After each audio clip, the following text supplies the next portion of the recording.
Hello there, I'm Pauline Butler and I'm recording this talk on behalf of Gairloch Museum. I'm going to tell you about Osgood Mackenzie of Inverview, Insights into Parochial Life.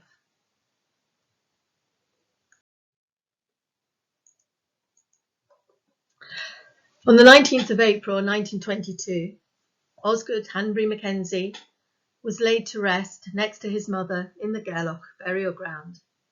He was just 1 month short of his 80th birthday, and this talk was first given exactly 100 years later. Details about the last days of his life were recorded by his son-in-law, Robert Hanbury, who used his game book as a diary. He wrote, "On March the 29th, Osgood went to see Donald Grant, who was ill and slipped up and hurt his leg. In 1919, the service of Donald Grant, Osgood's friend and faithful servant, was recognised on the Peace Stone, still to be seen in Inverview Garden." Robert continued, "Osgood was brought home in a cart and got to bed. His leg healed and he seemed doing splendidly. On April the 13th, he had a heart attack, but this passed off. April the 15th, he was reading and writing and said he had never felt better, and then just before 8 had another heart attack and passed away in a few minutes." And this is the last photo known of Osgood at home at the Gate Lodge at Inverview.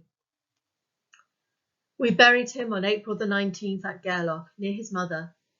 It was a most glorious day, snow on all the hills, but like a summer's day. We had a service here at the house, which Mr. MacLeod did in English, and then carried him to the foot of Croft Brae, and then motored to the Gairloch Hotel, and then carried him to the grave, where Mr. McKinnon did the service in Gaelic. It was most impressive. A very large number of people from the district were present. W. McRae played the pipes beautifully. Osgood was born on the 13th of May 1842 in the Château de Talloway in Brittany. His father was Francis Mackenzie, 5th Baronet and 12th Laird of Gairloch. His first wife had died in childbirth in 1834, and in 1836 he married Mary, the daughter of Osgood Hanbury of Holfield Grange, Essex. The family had gone to Brittany because Francis was ill, suffering from the stresses and strains of trying to manage an impoverished Highland estate. Sadly, within a year, Francis, now back in England, was placed in an asylum by his brother, Dr. John Mackenzie, a medical doctor, and he died there in June 1843 from blood poisoning, caused, according to Osgood writing in his memoirs, by that stupid practice of doctors in those days of bleeding their patients. So Osgood's mother took her own son and the 2 sons of Francis's first marriage to live at Flowerdale, Gairloch, the Mackenzies' home on the west coast of Scotland. Osgood was educated by his mother and private tutors, learning Gaelic and French as priorities. Lessons also included egg collecting, fishing, and the use of a gun. However, times were hard. Osgood's father had encouraged his crofters to adopt more modern farming methods, efforts continued by Dr. John, now factor of the estate, who reallocated the land amongst the tenants to create the landscape seen today.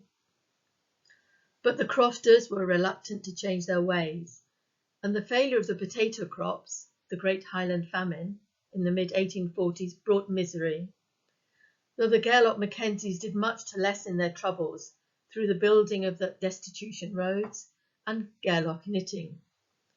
You can see other Gairloch Museum talks via YouTube about these issues. Once his half-brother Kenneth had reached his majority in 1853, Osgood's mother took him on travels abroad.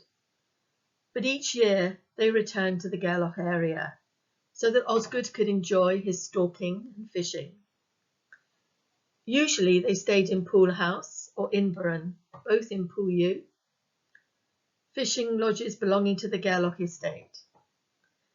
And in 3 separate transactions in 1862 and 1863, Lady Mary bought land from Mackenzie relatives to create an estate for her son, Inverewe.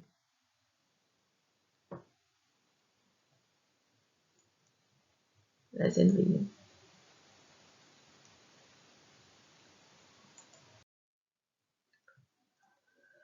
On the shores of Loch Ewe, Osgood's mother organised the building of a mansion house, while Osgood concentrated on planting trees and establishing a walled garden for fruits and vegetables.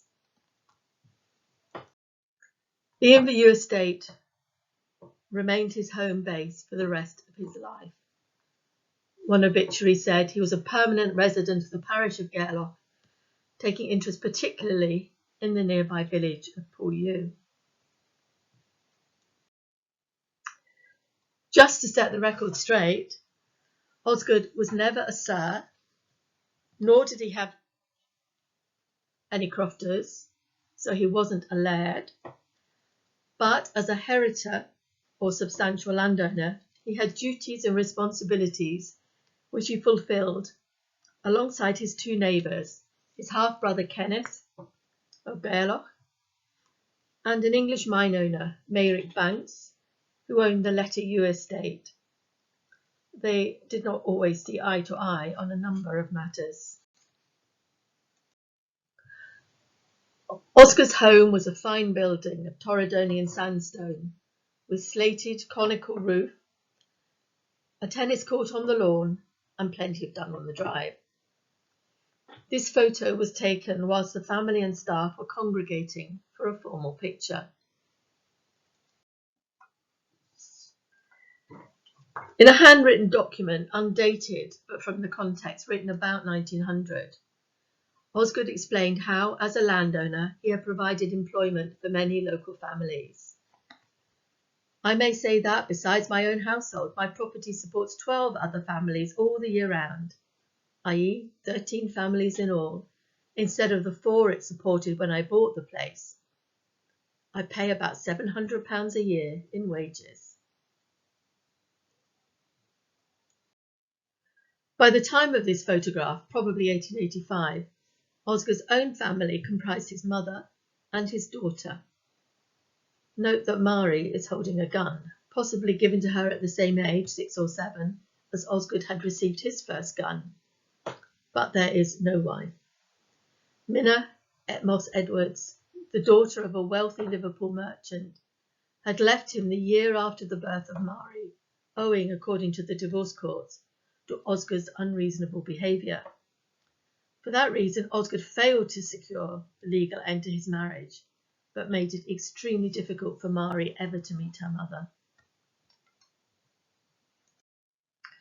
Osgood did have 2 farms, one for sheep, one for cattle, on his 12,000 acres of land, but his passion for outdoor pursuits never faltered.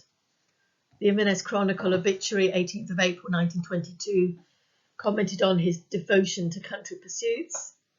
And Osgood himself said, I was the keenest of sportsmen all my life until I gave up the gun when I was over 70. Few men have done more shooting in the course of their lives than I have. Osgood's favourite hunting ground was Ben Airy Carr, seen here from the Inverewe lawn, and also the source of much of his income. Osgood soon discovered that his income would be much increased if he concentrated on renting out Inverewe House as a base for shooting and fishing tenants. According to the Highland Sportsman in 1882, Inverewe was one of the most delightful sporting quarters in the whole Highlands. The shootings extend to about 20,000 acres and should yield in good seasons 500 to 600 brace of grouse, besides snipe, woodcocks, rock pigeons, plover, deer, rabbits and hares. There are upwards of 30 lochs on the ground. These lochs include the famed Lochs Marie and Fionn.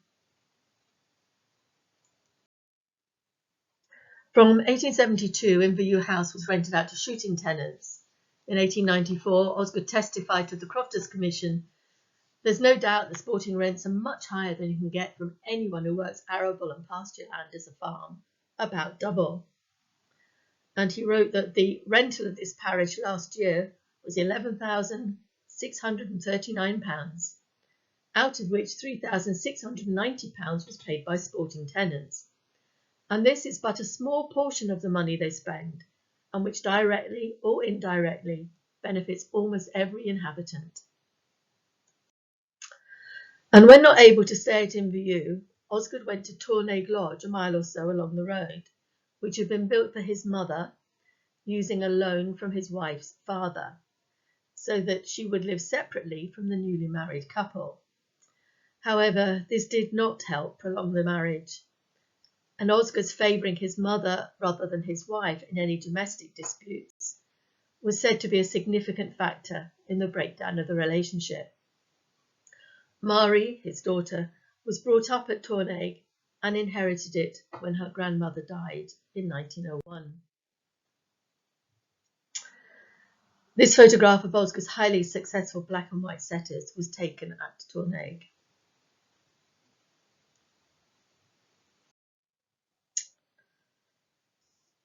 In 100 Years in the Highlands, his memoirs, Osgood referred to our present stalker, Donald Urquhart, who has been all his days with us. In the winter of 1918 to 1919, he killed 25 foxes. He once got 2 eagles and 2 foxes in one day. 2 seasons running, he got 10 eagles. 2 seasons running, he got 7 eagles. And Osgood tells us that those that could not be shot, being vermin, were poisoned with strychnine. And there are some fascinating photographs and records of Donald and Alexander Urquhart, his son, in Gairloch Museum.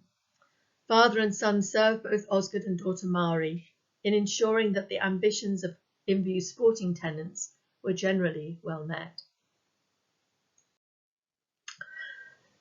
This painting, this photograph of deer stalking at Inverview in 1890 came from a 1970 cookery book. It's almost certainly not Osgood, but it probably is Alexander Urquhart behind. Osgood said, if the 10 or 11 big houses in this parish with their sporting occupants were suddenly swept away, it would simply land this parish in bankruptcy. Fishing was important also for the income. This cartoon drawing is in the Tornaig Visitors Book. However, fishing rights were to lead to the first of several long-running court cases. In 1876, Mayrick Banks seized one of Osgood's boats, claiming it was fishing in the Dúloch, the nearer of the 2 stretches of water, which was separate from the Fian Loch beyond, and Osgood owned no land adjoining it. Osgood went to law to get a ruling that the 2 lochs were actually one, with a convenient causeway across to help access. Banks' case was that the causeway was not man-made but a natural barrier, and that since the water of the Dúloch flowed into the Fian Loch, but no Fian Loch water could enter the higher Dúloch, they were clearly not one stretch of water. The case dragged on for years, with appeal after appeal, until the House of Lords decided in Banks's favour, to Osgood's considerable financial disadvantage. 5 years later, Osgood lost at law again when a shooting tenant was able to claim that Osgood's advertisement for the number of brace of grouse that could be secured from a particular moor was completely out of touch with the reality and amounted to breach of contract. He lost. Despite these issues, Osgood was able to continue to rent out Inverview, and a number of prestigious guests and shooting tenants stayed there, including Lord Asquith, then Home Secretary, in 1894, and Sir John Gilmore of Montrave, who was later to be appointed Secretary of State for Scotland stayed each year 1906 to 1909. His wife, Lady Henrietta, was one of the first women photographers in Scotland. This is a photo she took. Lloyd George, Thomas Lipton of tea fame and Winston Churchill are also said to have stayed at Inverview in the early 20th century. The fire of April 1914 brought an end to the use of Inverview House as a shooting lead. Marines on exercise in Loch Ewe just months before the outbreak of World War I, and attending the funeral of their blacksmith's mate Arthur Haskell, fatally injured in an accident with the chain, wrecked their dress uniforms to save furniture and pets.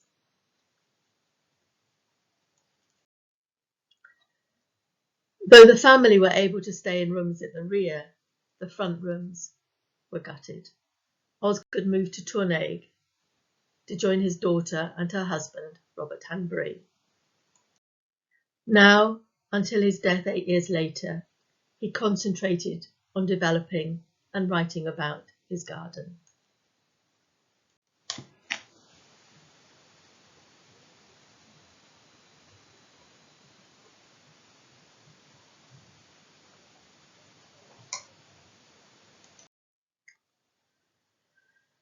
As a landowner, Osgood employed multiple members of local families and had contributed to local wealth creation, as well as his own income, through the spending of his sporting tenants, essentially the tourist economy. But it's now time to consider the public duty aspects of being a heritor, where he took a prominent role, and often a controversial one.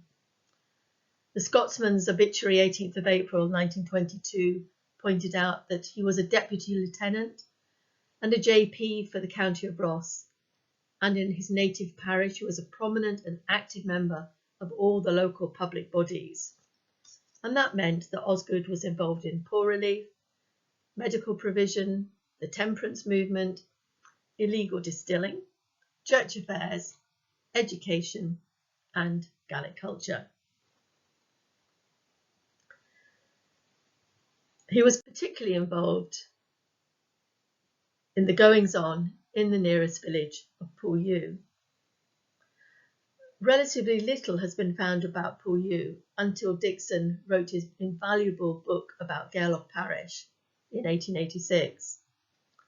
However, John McCulloch, a geologist who travelled widely in the Highlands and Western Isles, wrote in 1819, "Beside the small tenants who occupy the numerous black houses about this waste, there is here a large farmhouse, a slated inn, which is also the post office, and a salmon fishery.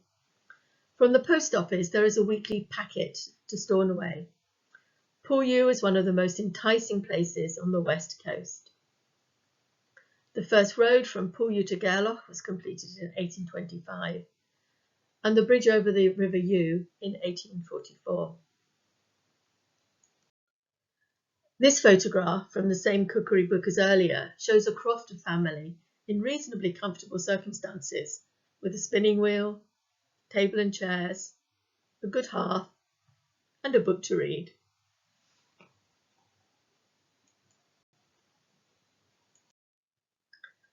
Although not so well provided for, this crofting family in Pauline are wearing shoes, so would almost certainly not have been considered eligible for poor relief. With the passing of the Poor Law Act of 1845, each parish was expected to set up a parochial board, whose main function was to levy a rate to ensure that the poor and destitute, be they frail and elderly, or orphan or illegitimate children, were provided for. In towns, a poorhouse might accommodate those in need, but this was not practical in rural areas. According to John Dixon's account of life in Gairloch Parish in 1886, there were 138 persons receiving parochial relief, 46 males, 92 females, besides 53 dependents such as children. There are also 6 lunatics boarded at home and 9 in the asylum in Inverness. The total outlay on these paupers, dependents and lunatics was £1,172 14 shillings and 10 pence for the year ended Whitsunday 1886. The poor rate was 1 shilling and 10 pence in the pound, half of which is paid by the proprietor and half by the tenant. Works out about 9p. The poor rate is administered by the Parochial Board, which includes the proprietors of the parish.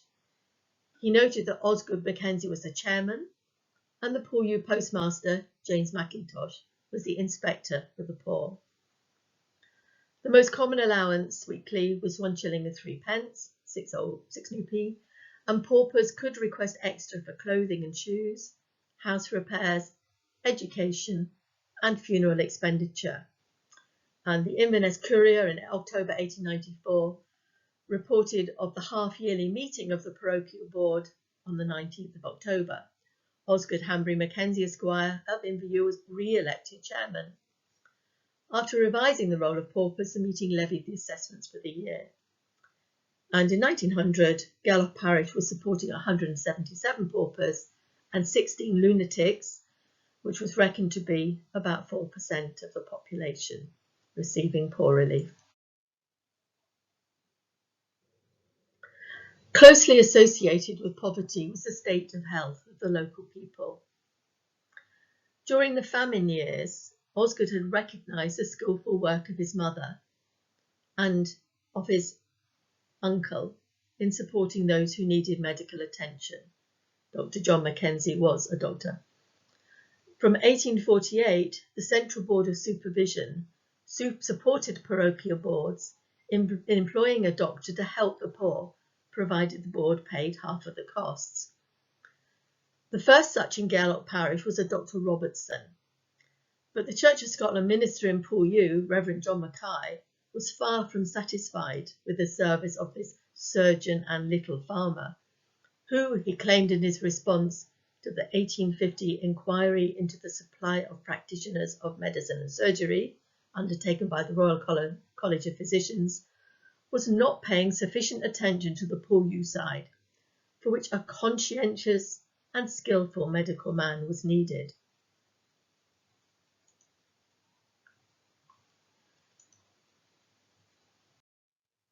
There were fewer complaints about Dr. Black, who was the medical officer for the parish of Gairloch from about 1871 and who lived in Mossbank, Poor U. He wrote a book in Gaelic offering advice about healthcare and living a local life for the local people, targeted especially at women, and it's been translated by Alice Mackenzie for the museum. I quote, "I will bring to your attention knowledge and rules for health and the customs necessary for enjoying good health. I will also name customs which are not beneficial to health. I will try to give you instruction about care by the sickbed, child delivery, ill people, and things useful for a sick person. Women should at all times make every effort to keep their houses clean, both inside and outside, to prevent illness. You have been given the ability to do this, so do not neglect it." Sadly, Dr. Black's own wife and his son both died of TB whilst living in Poor U, and Dr. Black left the area in 1882.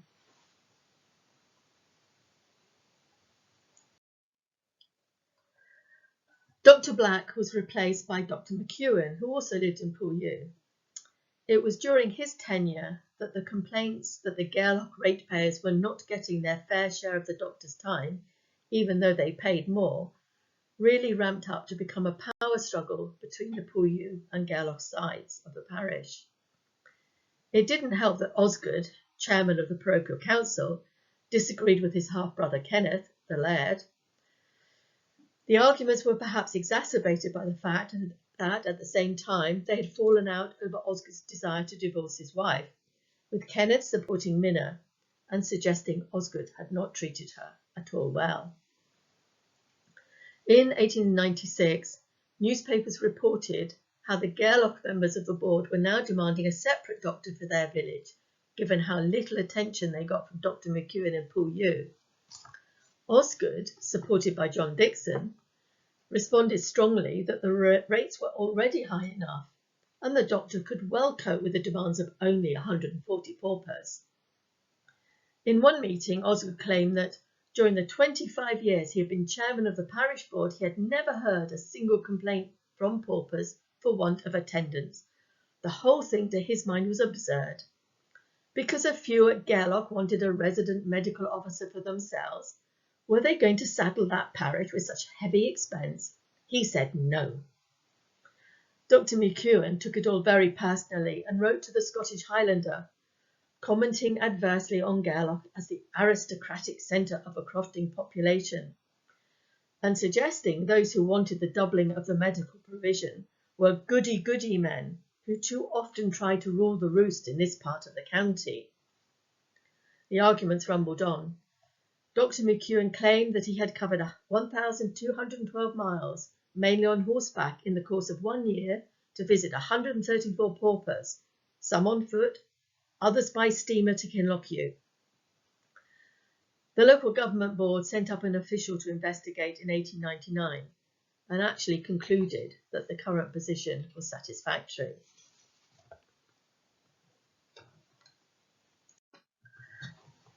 Some of the tension went out of the disagreement when Dr. McEwen died of pneumonia on the 10th of October 1899. His gravestone inscription read, "He loved his fellow man." But his replacement, Dr. Macnaughton, also failed to satisfy the Gairloch men, and in the end Sir Kenneth, the new laird, son of the previous Sir Kenneth, took matters into his own hands and from 1902 paid for the appointment of a second doctor to serve the Gairloch people. Moving on to temperance, which is obviously associated with good health, Osgood Mackenzie was the president of the local temperance society, which seems to have been very active in the early 1880s. Osgood declared himself to be a total abstainer. John Dixon, who wrote of the general evil tendency of whisky, was one of 57 active members who benefited from a winter session of meetings, 1883 to 1884. The Inverness Advertiser reported how at one session Dr. McEwen gave a talk on the connection between the love of the beautiful and health, stressing the importance of keeping the skin clean and of sea bathing. At another, Osgood read a lecture by the Reverend Mr. Hayward Joyce of Harrow on the Hill near London, which was followed by a lecture in Gaelic by the Reverend Dingwall of the Free Church. The weekly meetings had been well attended and enthusiastically conducted. There had been excellent addresses on temperance by the office bearers, and the Old Bay police constable commended the highly edifying and moral tone.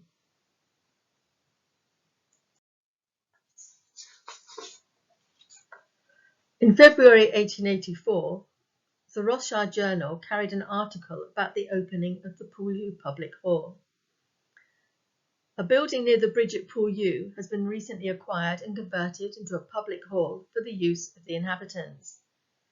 The accommodation consists of the reading room, which has been arranged also as a room for public meetings and has ample storage below, and premises for a hall keeper above.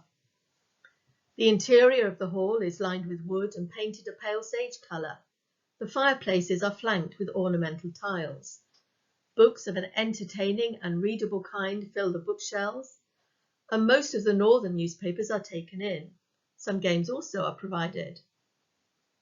Osgood Mackenzie, who has been mainly instrumental in getting up the hall, was in the chair. His speech emphasised that it was the hall for the people of Poolew, though he and Mr. Dixon were trustees. He read the rules for the regulation of the hall and informed the meeting that there was a shilling subscription to be a member. Osgood was followed by Councillor Stewart from Inverness, who gave firstly an entertaining and instructive lecture on Highlanders, with observations amongst others on Gaelic, bagpipes and porridge, and later in the proceedings a temperance address, being glad to find a flourishing temperance society in Poolew. He hoped all present would throw in their lot with them on this, the great question of the day, and the greatest stumbling block to true religion and substantial progress. So it was with some surprise that I learned from 2 letters in the Inverview House archives about the discovery of an illegal still operating in a bothy on Osgood's estate. On the 2nd of November 1887, the Inland Revenue Office at Loch Carron received a telegram from Osgood.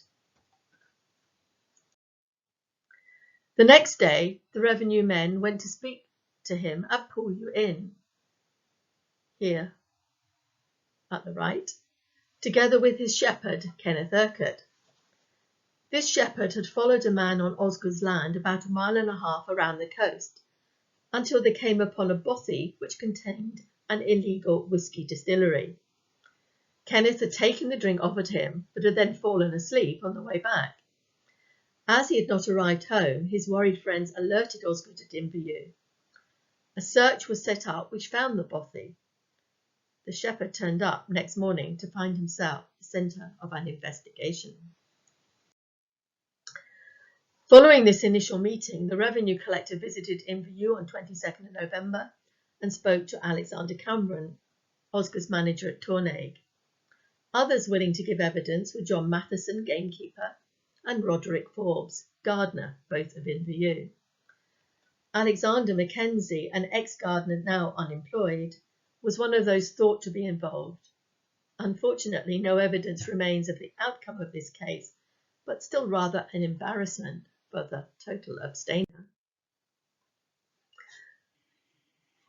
As a local heritor, Osgood was concerned also with matters relating to the local churches. The Church of Scotland in the village was a Telford church, one of a standard design provided by Thomas Telford of Canal Road and Bridge fame, to provide simple and relatively cheap buildings for those parts of the Highlands where the parish church was somewhat distant. Unlike most landowners, the Gaelloch Mackenzies had supported the setting up of the Free Church during the disruption of the 1840s, the split within the Church of Scotland. And Osgood reportedly helped his mother with teaching at the Pauline Sabbath School, which had a meeting house along Riverside. However, Osgood became involved in issues which arose in the Pauline Church of Scotland in the late 1870s, when it became clear that the minister there, Reverend John S. Mackay, who had criticised the Gaelloch doctor in his 1850 inquiry response, was faking the returns as to the number of people attending his church and taking communion, and the frequency of these services. There were concerns with respect to his mental health. His wife said he was insane. Osgood, that he was eccentric. The authorities decided to appoint the Reverend Mackenzie from Gaelloch to take over duties in the interim. But Reverend Mackay refused to hand over the keys. So in 1881, Osgood and the minister from Gaelloch broke in by climbing over the gate into the church to pronounce the edict of the change of duty minister. The presbytery then decided to provide Reverend Mackay with an assistant, a Reverend Cameron. When Reverend Mackay died in 1888, the local parishioners sent a request that Mr. Cameron be appointed as minister. Osgood Mackenzie was one of those who signed the letter, exercising his right, as he believed was perfectly legitimate as a local heritor, to nominate the new Pauline Church of Scotland minister. The Old Bay Free Church minister, Reverend Dignall, though, thought that this was unacceptable, as Osgood was a member of the Free Church. In his sermon, he preached against him, demanding that Osgood sign a paper to say that he had sinned through ignorance. Osgood refused and wrote a strong letter to 3 different newspapers about the Free Church intolerance on the west coast of Ross-shire, and expressing criticism of Reverend Dingwall, who had only preached in Pauline on 17 occasions in the past year, rather than every second week as he ought to have done. The Reverend Dingwall responded that he had been away collecting money to build new free churches in both Old Bay and Pauline, to which Osgood apparently had made no contribution. The disagreements continued. Osgood demanded tolerance and cooperation between the different local churches. The matter was referred firstly to the Free Church Presbytery of Loch Carron and then to the General Assembly of the Free Church. Their verdict was that Osgood ought not to have signed to support Reverend Cameron, but did acknowledge that he thought he was doing the best in the circumstances. And it should be noted that in his memoirs written at the end of his life, Osgood details a number of criticisms of the intolerance of the Free Church, particularly with respect to Sabbath keeping. So it was a constant cause of dissension between him and the church of which he remained a member. Education. Schools were not provided by the state for the children of Scotland until the 1872 Education Act. However, Osgood's family set up several during the 1840s and 1850s, including the one at Balnalua, Bolt Bay, which Francis, Osgood's half-brother, had built for the daughters of the Old Bay crofters. Once primary schools became a public responsibility, each parish had to set up an education board, and Osgood was the chairman of the Gairloch board for many years. He was particularly interested in the local school in Pauline, and his visits there were recorded in the school logbook, either by the headmaster or by Osgood writing his own report directly. There are many fascinating entries which give insight into the life of the school. For example, 30th of May 1877, had a visit from Mr. and Mrs. Mackenzie of Inverewe. Mr. Mackenzie examined a class in geography and appeared well pleased with the answers given. 24th of January 1890, children invited to a Christmas tree today at Inverewe House. 30th of November 1893, Mr. Mackenzie visited the offices, which were the toilets, and found them quite clean. 8th of February 1901, Osgood Mackenzie, Esquire of Inverewe, the manager, visited the school in the forenoon and entrusted the pupils to be punctual and earnest. Unusually for those of his background, Osgood was a strong advocate of the Gaelic language and Gaelic culture. And Mr. Cameron, the headmaster of Pauline School, copied in full into his logbook the text of a letter which Osgood sent. Just a bit from it, 23rd of March 1905, Inverewe, Pauline. Dear Mr. Cameron, how I wish the rule in this parish was still the good rule made by my dear mother. She started some 10 schools, and the rule for all of them was no English to be taught till the pupils can first read the Gaelic Bible fluently. You know I am all for the Gaelic in our schools, where Gaelic is the spoken language of the people. So wishing every success to those who are trying to keep our grand old language. As well as lessons in the classroom, Osgood encouraged and practiced the traditional music heritage. He set up a class for Gaelic singing, and at a concert in 1882, he played a selection of Scotch airs on the piano. And Osgood provided financial support to help Mr. Cameron take his pupils to perform in the mod, as illustrated by many entries in the logbook. These include 1903, September the 22nd. The school, on the school board's authority, was this evening closed till Monday morning, as about 20 of the pupils are to leave here tomorrow morning, Wednesday, to compete in solo and choral singing, Gaelic prose competitions, etc. at the mod in Inverness. The cost of this very interesting and educative trip, which is very considerable, is being met mostly by local gentlemen who take great interest in every movement to promote the welfare of the Gael. The People's Journal, 25th of September 1903, reported on this expedition.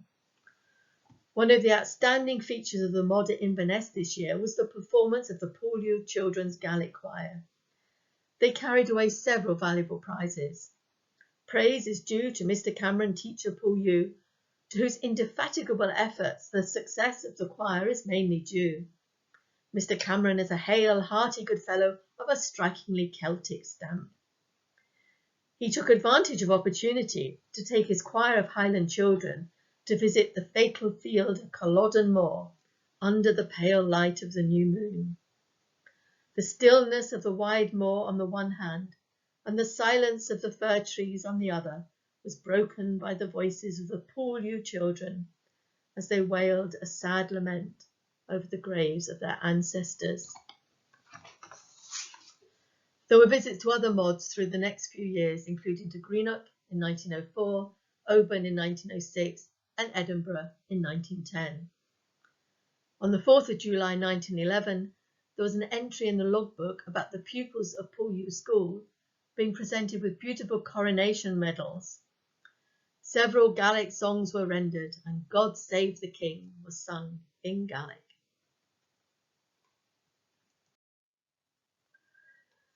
One of Osgood's staff always supported promotion of the Gaelic language.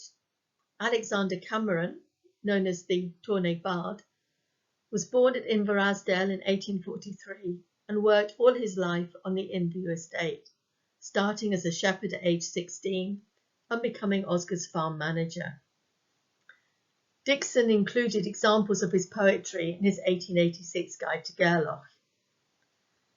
A Gaelic scholar, Ian Moffat Pender, came to Inverewe to learn from the bard, who had a great love for the simple things of nature, and published an edition of his poetry in 1926. He helped Osgood's daughter Mary raise the funds for a memorial cairn on the shores of Loch Ewe in sight of Inverewe House, which was unveiled 9th of August 1952. And finally, Osgood was one of the benefactors who helped pay for a young local crofter, Finlay McKinnon, to go to London to train as an artist. Gairloch Museum holds some watercolours painted by Finlay, and has recently had a donation of an album of sketches made when Finlay was serving in the trenches in France during the First World War. This will be the subject of an exhibition in 2023. Finlay became a great family friend, particularly of Osgood's daughter and son-in-law. Several large watercolour paintings are to be found in Inverewe House, including one which was a gift from him to Mary and Robert on the occasion of their marriage in 1907. So, from his mansion house on the shores of Loch Ewe, looking across to Pauline village, Osgood Mackenzie not only created a world-famous garden, he also contributed as a heritor to the economy and the public life of the people of the parish, even if not everyone appreciated his efforts at the time.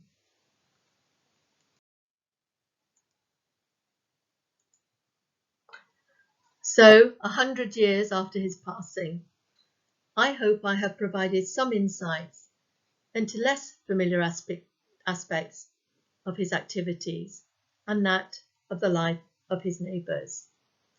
And there's much more to be found in the book I've written about the life and times of Osgood H. Mackenzie, 80 Years in the Highlands. Thank you for listening.